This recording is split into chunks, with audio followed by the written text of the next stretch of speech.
예, 시장을 읽는 날카로운 시각, 장용혁의 마켓 시그널로 시작하겠습니다. 한국투자증권 이프렌즈예요. 장용혁 팀장님 오셨습니다. 어서 오십시오. 네, 안녕하세요.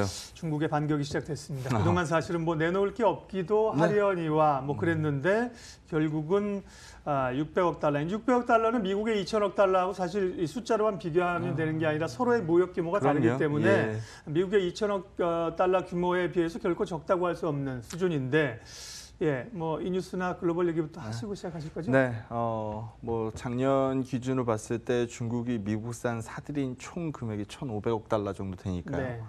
340억 달러는 지난번에 때렸고, 그렇죠. 예.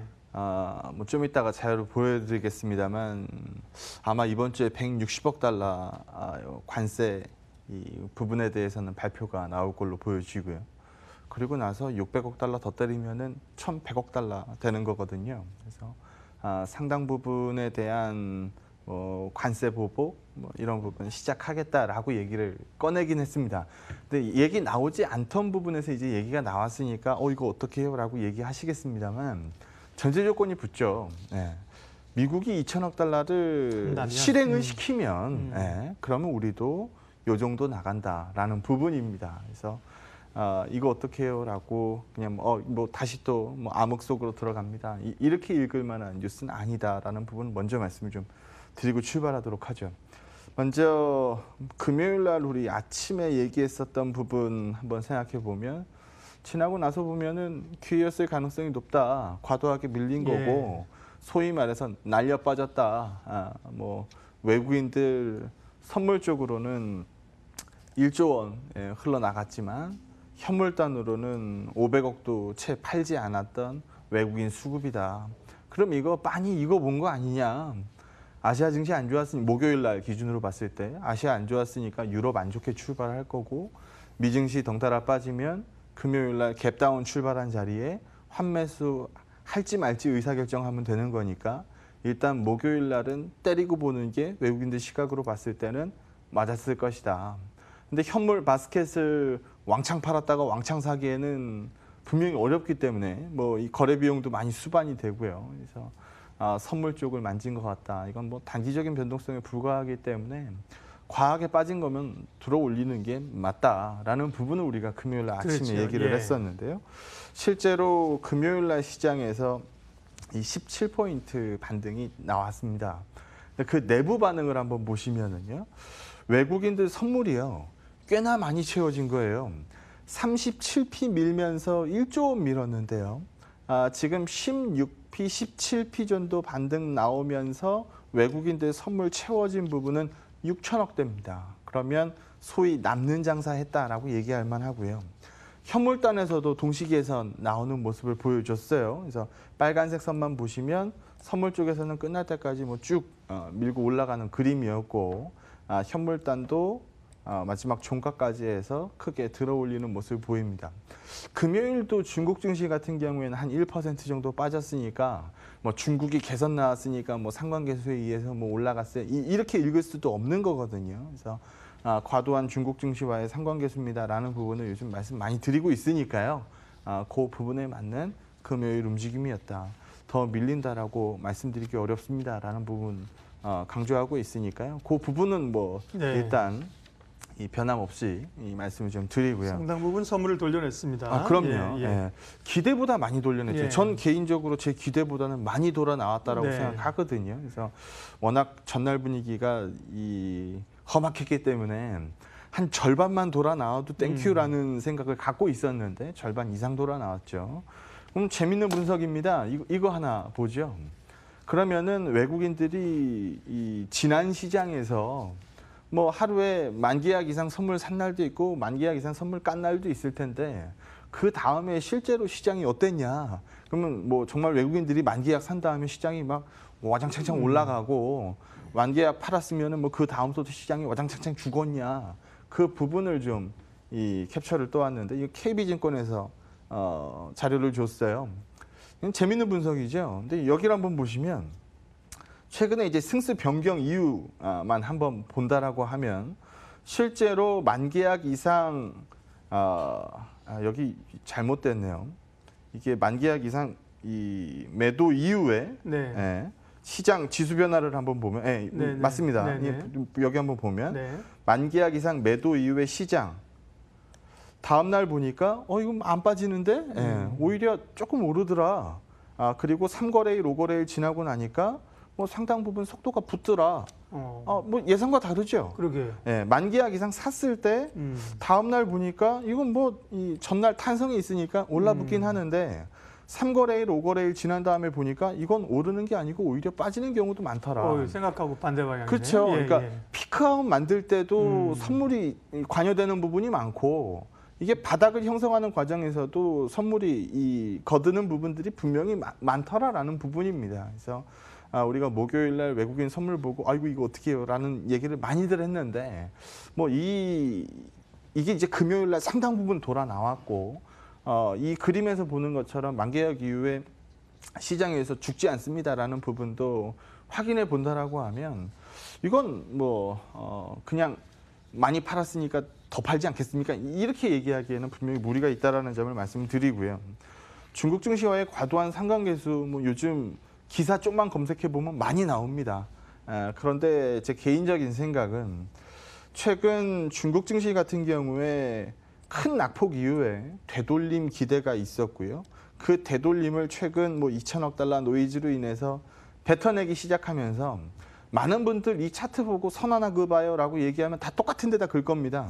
어디다 글까요? 다 여기다 글 거예요. 지지선이 될 거냐? 여기다 대고 이 밑으로 가면은 어려운데요. 뭐 이렇게 얘기하겠죠. 뭐 기술적 분석을 뭐 무시할 필요도 없지만 맹신해서 대표적인 후행적 지표입니다. 그래서 이 부분만 놓고 보면은 기술적으로 다들 이렇게 읽으실 텐데 뭐 중국 증시도 중국 증시입니다만.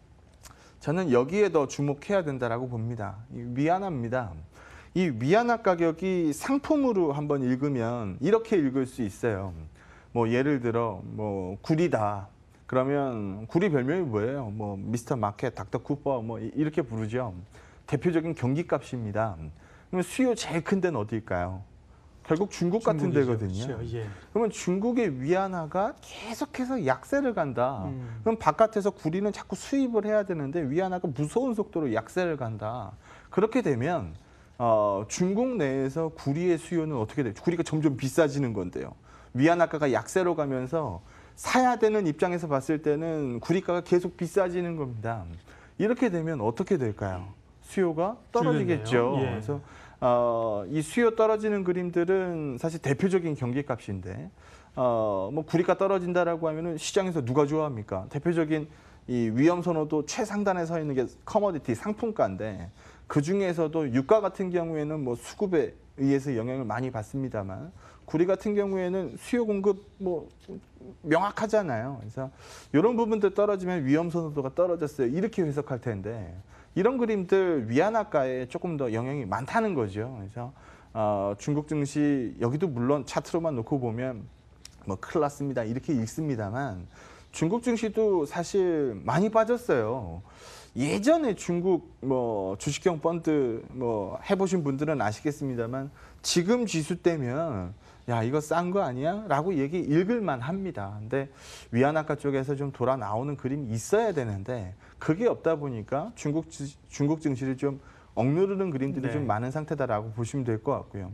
우리 대한민국 원화는 최근 위안화에 비해서는 상당 부분 아웃퍼폼을 회복했기 때문에 또 NDF 기준으로 보면 우리 원달러 역외 시장 환율 같은 경우에는 3원대 하락하면서 뭐 1120원대 초반 다시 또 위치하는 모습이거든요. 그래서 이런 그림들하고 같이 읽어본다라고 하면 목요일 날 과했고 금요일 날 과했던 부분을 일부 돌렸고 그 밑으로 보는 시각들이 추가로 줄었을 거기 때문에 뭐 중국 증시 우려감은 뭐 여전히 높다라고 읽을 수 있겠습니다만 대한민국 증시와 같지 않다라는 부분을 말씀을 좀 드리고 싶고요. 크게 좀 보자 이겁니다. 뭐 오늘 내일 주식하고 내일 모레 그만두실 분 아니면 뭐 시장에서 좀 크게 데이터 보는 게 필요할 텐데요. 여기 한번 보시면 이 주식형 펀드의 유출입만 한번 보도록 하겠습니다. 여기 한번 보시면 지금 우리가 대표적으로 뭐 우리 이머징 펀드의 제일 이 영향력 가장 큰 뭐 펀드가 뭐예요? 라고 물어보면 뭐 GM이요, GM이요, 뭐 이렇게들 많이 부르실 거예요. 예. 글로벌 이머징 마켓 펀드죠. 네. 그래서 이쪽 그림 한번 보시면 최근 들어서 지난 그림들은 유출세가 굉장히 컸는데요. 최근 들어서는 유출세가 멈추는 그림들이 꽤 많이 나옵니다. 그리고 선진국 일본을 제외한 아시아 펀드, 그러니까 아시아 EX 재팬 펀드 같은 경우에도 매도였는데 매도가 크게 줄었고 매수로 반전되는 그림들이 나오거든요. 대표적으로 EM 시장에 영향을 미치는 펀딩들입니다. 그럼 이게 ETF 값하고 따로 놀지 않을 텐데 최근까지는 ETF 설정액이 계속 줄었겠지만 최근 들어서 이제 머리를 들기 시작한다면 이게 외국인들 비차익 거래하고 딱 맞아떨어지는 그림이거든요. 제가 내일쯤에서 한번 정리를 해서 다시 한번 표를 보여드릴 텐데 최근 외국인 수급이 나쁘지 않습니다. 목요일 날 1조 원이 나갔었던 그 외국인 선물 빼고는 최근 외국인 수급이 나쁘지 않았었어요. 그래서 개선세 보이고 있는 외국인 수급을 더 큰 틀에서 본다라고 하면 뭐 불리한 그림보다는 기대감이 여전히 좀 높은 그림 쪽에 가깝지 않습니까? 라는 부분이고요. 여기 한번 보시면 무역 전쟁이 미국 경제에 도움이 된다라고 보는 시각도 있고 뭐 오히려 우리한테도 피해다라고 보는 시각도 있습니다. 근데 이 그림상에 의하면 피해가 된다라고 보는 시각이 좀 더 높네요. 도움이 된다라고 읽는 시각은 공화당 이 유권자들 쪽에서는 이쪽으로 많이 읽고요. 민주당 쪽에서는 피해를 우리 미국한테도 피해다라고 읽습니다. 근데 중요한 건 여기 보시는 것처럼 트럼프 지지율이 과거에는 노이즈를 만들어내면 올라갔는데요. 지금은 더 이상 이쪽 그림으로 나오지 않습니다. 11월 6일 중간선거는 점점 다가오는데요. 그러면 계속 똑같은 이 패턴으로 이 트럼프가 시장에서 자기 표를 얻어갈 수 있느냐? 어렵다는 얘기입니다. 그러면 추가적으로 좀 무리한 진도 빼긴 좀 어렵다고 봐야죠. 그래서 금주 수요일이죠. 8월 8일 160억 달러에 대한 검토 기간이 끝나는 이 데드라인이기 때문에 아마 이거는 시장에서도 뭐 저뿐만 아니고 여러분들도 다 인정하고 있는 바일 겁니다. 실행하겠죠. 네, 실행할 겁니다. 예. 그래서 요 뉴스가 아마 나올 텐데요. 그 뉴스 나온다 그래서 사실 시장이 놀라지 않을 거고 지금 2천억 달러 장군 나왔으니까 600억 달러 멍군 뭐 지금 이거 주고받고 있는 상황인데 전제 조건은 먼저 공격이 들어왔을 경우입니다. 그래서 그 부분에 대해서 무리한 시각을 높이는 것보다는 그냥 나왔던 얘기, 뭐 새로운 얘기 없이 그냥 그 정도 수준에 뭐 만약에 이게 해결이 됐으면 시장은 급반등이 나오겠죠. 그래서 아직 그 그림을 못 만들어냈을 뿐이지 이 뉴스가 추가적인 악재를 제공하지 않는다라고 읽으시면 될 것 같습니다. 네. 결국은 미중 간의 이 무역 갈등이 소위 제2의 플라자 합의로 갈 것이냐. 1985년에 일본이 그 환율이 대폭 절상이 됐잖아요. 네. 플라자 합의라는 건데요. 우리가 읽으면 네. 말이 안 되잖아요. 그러니까 이게 말이 합의지, 플라자 합의지. 일본에서 보면 플라자 사실 굴욕이죠. 그쵸. 굴욕이고 강탈인데 그로부터 이제 일본이 잃어버린 20년을 맞이했다는 거 아닙니까? 중국은 그런데 뭐 그때 일본하고는 상황은 다르다. 이게 사실은 굉장한 긴장 관계가 그래서 외환시장이나 국제 정치학적인 그 어떤 줄다리기 이런 걸로 또 가는 겁니다. 예, 뭐 거기까지 얘기할 시간은 없고요. 그러니까 시장 전반적인 얘기는 그렇게 하셨고 종목 발굴 계속합니까, 종목? 네, 뭐 종목 얘기 해야죠. 네. 사실 요즘 같은 때가 뭐 목요일 날 같은 때는 다 같이 좀 밀렸지만 다른 날 같은 경우에는 이게 반짝반짝 잘 빛나거든요. 그래서 지금이 어떻게 보면 지나고 나서 봤을 때는 그때 그거 샀어야 되는데라고 얘기할 수 있는 기업들이 굉장히 많을 때입니다. 그래서 제가 본 시장 방향이 맞다면. 지금 그냥 묻어서 빠진 과하게 빠진 애들은 건져 올릴 수 있는 좋은 시점인 거죠. 얘기 하나 좀 이어가면 이제 투자 아이디어를 드려야 되니까 여기는 최근에 제가 보는 컨셉하고는 좀 달라요. 하지만 방송에서 한번 다뤄야 될 것 같아요. 요즘 종목 검색할 때 끝에 제지자 들어가는 거 보면 전체적으로 방향이 다 좋습니다. 저도 금요일날 시세 한번 돌려봐서 깜짝 놀랐어요. 제조업종이 왜 올랐지? 오를 이유가 있나? 이렇게 생각하면서. 뭐 그렇게 보시는 분들이 많을 것 같아서 얘기를 하려고 해요. 예전에는 중국이 전 세계에 쓰레기를 수입을 해서 이거를 재생을 시킵니다. 그러니까 재생지, 뭐 재생 플라스틱 뭐 이런 거 하죠. 근데 뭐 딱 듣기에 어때요? 깨끗할까요? 아니면 좀 오염이 좀 심할까요? 환경 부분으로 봤을 때 오염이 좀 심하겠죠. 예. 그러다 보니까 중국이 야 우리도 이제 더 이상 옛날의 중국이 아니고 우리도 소위 G2다. 먹고 살만하다. 그리고 우리한테도 이제 더 이상 환경이 우스운 이슈가 아니다. 환경 망가지는 건 이거 순식간인데 이거 되돌려 세우려고 하면 훨씬 더 큰 돈이 들어간다. 그럼 더 이상 중국이 쓰레기를 수입하지 않습니다. 이 그림 그 얘기를 넣고 얘기를 한번 들어보시죠. 여기 보시면은요. 더 이상 재생지를 만들어내지 않아요. 그러면 이 원지를 만들어내야 됩니다. 그럼 원지를 만들려면 뭐가 필요할까요? 펄프가 필요하겠죠. 네, 펄프가 필요하겠죠. 그럼 펄프가가 여기서 보시는 것처럼 가격이 이 기울기로 올라갑니다. 그러면 펄프가가 올랐는데 소비자가한테 전이를 못 시켰다. 그러면 요즘 뭐 한솔재지 시세 좋으니까 한솔재지 저 가격이 나올까요? 안 나올까요? 안 나오죠. 여기 보는 것처럼 인쇄용지 단가는 계속해서 플러스를 만들어냅니다. 스프레드를 더 늘려가고 있는 쪽으로 만들어가고 있죠. 그러다 보니 시세가 좋습니다. 그러면 뭐 신대양돼지 같은 거 한번 예를 들어보죠. 얘는 골판지 하는 애들입니다. 뭐 요즘은 그런 이 주변에서 그런 이 그림들이 좀 많이 줄기는 했는데요. 예전에는 폐지주로 쓰시는 분들이 꽤 많았어요. 예. 그러니까 뭐 박스지 쓰시는 분들이죠. 그러면 이거 고물상에 갖다 팝니다. 그럼 뭐 키로당 얼마 이렇게 해가지고 이 고물상에서 인수하죠. 그러면 그거 모두 다 집화해가지고 중국으로 보냅니다. 그러면 중국에서 이거 재생하는 거거든요. 요즘 돈 안 된다면서요. 요즘 돈 안 되죠. 네. 그러니까 주변에서 많이 줄었잖아요. 네. 여기 한번 보시면 중국의 폐지 수입량이 이제 더 이상 이 재생 골판지를 만들지 않다 보니까 폐지 가격이 지금 급락을 합니다. 그러다 보니까 이거 이제 돈 안 된다라고 얘기를 하죠.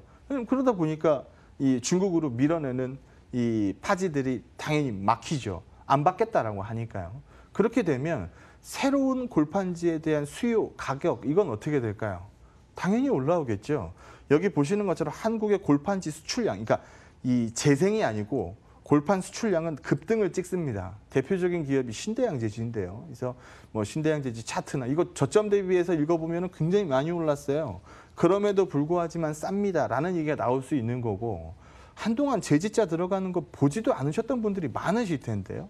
요즘 끝에 재지자 들어가는 종목들 전반적으로 다 시세가 좋습니다. 그래서 뭐 이유가 있을 거 아닙니까? 그래서 그 부분으로 한번 얘기를 좀 한번 해봤고요. 금요일 날 한솔 한화 이 시세 보고 깜놀하시는 분들 굉장히 많았을 겁니다. 갑자기 튀어 올랐는데요. 여기 한번 보시면은요. 지금 현재 한화 그 밑에 한화 건설 내에 이 잔고 비중, 수주 잔고 비중을 보면 절반이 이라크입니다. 그러니까 이라크의 익스포저 가장 큰 건설사가 한화 건설이었으니까요. 근데 최근 이쪽에서 뭐 선수금 뭐 받아내고 뭐 이거 진짜 진행될까요 말까요? 뭐 이런 얘기 주고받았던 것들 쪽에서 선수금이 들어오기 시작합니다. 기대치가 다시 올라오는 거죠. 그러다 보니까 이라크 매출이 바닥을 찍고 정상화를 찍습니다. 근데 이게 우려하고 있는 사이에 밸류에이션은 최저가로 내려갔거든요. 근데 이것뿐만 아니고 뭐 하나 에어로스페이스만 본다 하더라도 이거 주가 얼마나 많이 내렸습니까? 그래서 이 주 한화 입장에서 봤을 때는 굉장히 어려운 구간이었는데요. 과도하게 밀려있다. 모멘텀으로 현대건설 어때요? 라는 어프로치가 나오면서 금요일 날 급등 찍었습니다. 그럼 이거는 저점에서 나온 거래량 동반한 첫 반등이니까 이건 누가 봐도 관심이 다 갑니다. 근데 이것만 보고 넘어가면은 어렵죠. 예. 조금 옆을 들여다 보시면은요. 우리가 얼마 전에 골랐던 종목이 올라올 텐데요. 삼성 엔지니어링 차트 한번 열어보시기 바랍니다. 저희가 뭐 한 2주 됐어요. 예. 한 2, 3주 됐을 수도 있어요. 네. 삼성 엔지니어링 얘기를 한번 했었는데요. 여기 봐라. 이 건설 입장에서 봤을 때는 플랜트 업체 입장에서 봤을 때는 수주 잔고가 매출액입니다. 매출 늘고 있다. 신규 수주 부분으로 보여드리는 거죠.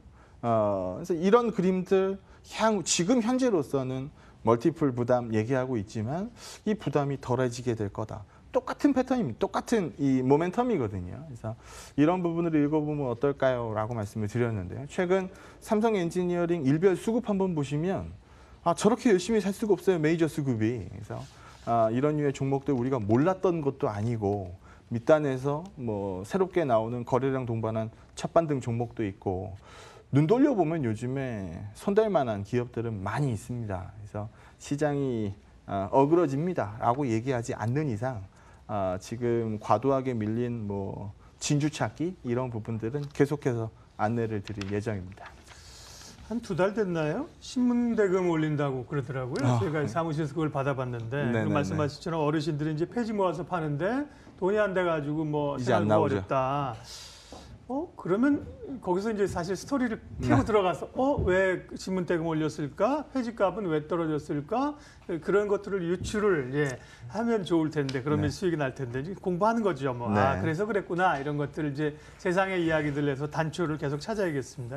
종목 이야기까지 했고요. 오늘 장 전략 마무리해 주십시오. 네, 원래 상상력 좋은 분들이 주식 잘합니다. 그래서 그런 쪽 이 컨셉들을 열심히 읽어내셔야 될 시점이고요. 뭐 지나고 나서 보면 그때 기회였어. 그때 그 종목 샀었어야 돼. 라고 얘기할 만한 지금이라고 봅니다. 그래서 오늘도 그런 종목들 제가 열심히 찾아서 내일 아침 방송에서 추가적으로 설명드리도록 하겠습니다. 네. 사실은 장이 열리는 걸 보면서 얘기하는 것은 상대적으로 조금 더 상대적으로 쉽습니다. 왜냐하면 이거 왜 경쟁으로 오릅니다. 매수세가 모입니다. 이쪽에 이제 실적이 앉아서 떨어집니다. 근데 사실 장 전에 이걸 추론해 가지고 얘기한다는 건 상당히 사실은 힘든 얘기인데요. 그런 작업들을 개장 전에 오늘도 중심을 잘 잡아주셨습니다. 장영혁의 마켓 시그널 한국투자증권 이프렌즈 장영혁 팀장님 함께했습니다. 고맙습니다. 네, 고맙습니다.